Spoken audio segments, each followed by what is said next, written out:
Depois das eleições de 2018, o Brasil bateu seu recorde em representação feminina na Câmara dos Deputados, saindo de 10% para 15%. Mesmo assim, o país segue com uma das piores taxas do mundo de representação de mulheres no parlamento, com um abismo em relação a esses 51% da população. Somado a isso, desde a eleição do atual presidente Jair Bolsonaro, o Brasil vive um momento político conservador e de retrocesso no que diz respeito aos direitos das mulheres, fazendo com que a representatividade política feminina seja um dos debates mais urgentes para o funcionamento e fortalecimento da democracia no país. Que o homem não te define, sua casa não te define, sua carne não te define, você é seu próprio lar.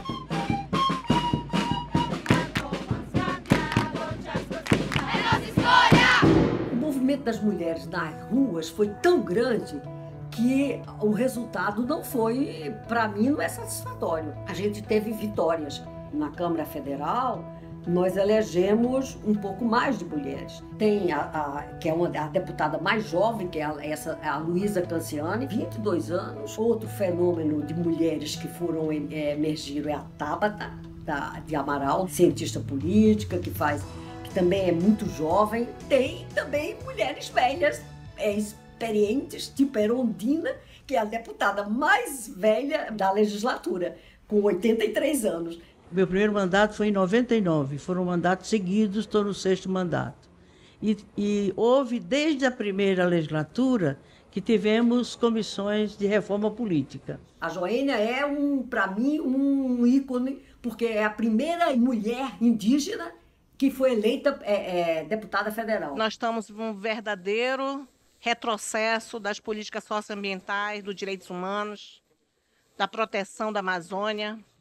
A Joênia surge como líder na política em momento no qual o apagamento das violências contra os povos indígenas são legitimados por um discurso autoritário de exclusão. Como reação a esse movimento, e após as graves queimadas e invasões na Amazônia, o Brasil viu acontecer a primeira Marcha Nacional das Mulheres Indígenas, que se reuniram em Brasília para reivindicar seus direitos. Muita gente continua se perguntando aonde esse Brasil começa. A eleição no ano passado realmente fez representantes que nunca tiveram dentro do parlamento em setores que também foram pouco representados até então. Tem a primeira deputada trans lá em São Paulo, aqui no Rio, a tragédia da perda da Marielle, por outro lado, representou uma bancada de ex-assessoras dela que disputaram a eleição e foram eleitas deputadas estaduais, e também uma vereadora de Niterói, que é a Talíria, que conseguiu se eleger deputada federal, que representa as mesmas pautas que a Marielle representava. Que é dar continuidade ao caminho de luta por direitos sociais das mulheres, da negritude, das LGBTs, e seguir aprimorando, porque lá no mandato da Mari eu construía muito a pauta de juventude negra, favelada e periférica. Eu sou a deputada mais jovem da casa, então é a continuidade não só em representar os projetos da Marielle, mas aqui também dar continuidade a essa pauta que nos era cara. A pauta da juventude era cara no mandato da Marielle e segue nos sendo cara. A polarização também é evidente, porque se por um lado entre as candidatas de centro-esquerda tem toda essa representatividade, também a centro-direita foi amplamente representada em diferentes campos. Todo o primeiro ano legislativo é um ano que tem muita apresentação de projetos. Eu não sei se o importante é um número, mas os próprios projetos em si. Essa polarização está representada, com certeza, em projetos que tendem a regredir, vamos dizer assim, alguns direitos das mulheres, por exemplo. O aborto é já de cara uma questão que entra na pauta, seja pelo executivo, seja pelo legislativo. Teve um projeto bastante polêmico que foi apresentado por um deputado daqui do Rio de Janeiro para proibir, por exemplo, o DIU, pílula anticoncepcional. Você vai ter um campo que é numeroso da centro-direita, que não se identifica com as pautas dos direitos das mulheres no que diz respeito a um avanço progressista, né? E também não vemos, assim, especificamente uma pauta no que diz respeito, vamos dizer assim, às questões trabalhistas e econômicas. Quase todas as legendas com representação no Congresso Nacional tiveram mais de 10% de possíveis candidatas laranjas. E o PSL de Minas foi alvo do maior escândalo das denúncias de candidaturas de fachada nas eleições de 2018. Além do esquema para cumprir as cotas, o que está em jogo nas investigações é o desvio de recursos do fundo partidário para candidatos homens. É uma candidatura laranja, digamos assim, muito mais sofisticada do que se estava imaginando anteriormente. A própria legislação que regulamenta a destinação do fundo especial diz, mas as mulheres elas podem repassar dinheiro para os homens, para as campanhas masculinas, desde que elas também se beneficiem.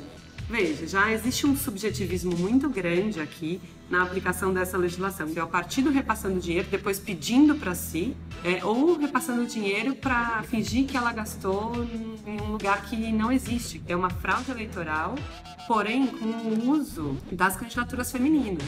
Os homens querem que a gente sirva cafezinho e fique de bico calado.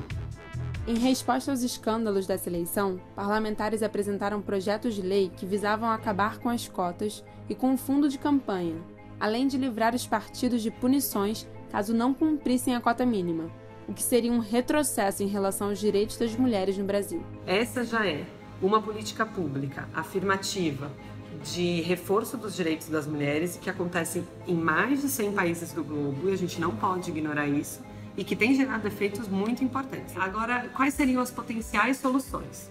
Então, em primeiro lugar, transformar em lei, efetivamente, e não apenas em decisão judicial, essas decisões requeriam ou exigiam a destinação de no mínimo 30% dos recursos públicos para as candidaturas. Uma segunda questão é, a fiscalização tem que ser mais intensa. O que acontece? Em geral, o Tribunal Superior Eleitoral ele não dá conta de avaliar todas as contas dos candidatos e candidatas nas eleições. O que acaba acontecendo?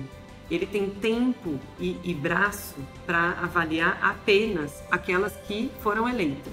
Mas para mim o grande problema está nos partidos políticos, que não aceitam e não querem incluir outros grupos. Não dá para fazer política sem mulheres, sem a negritude, se somos uma expressão massiva da sociedade brasileira. Eles tentam dia a dia vencer a gente pelo cansaço, mas aí a nossa estratégia está exatamente na coletividade, na diversidade.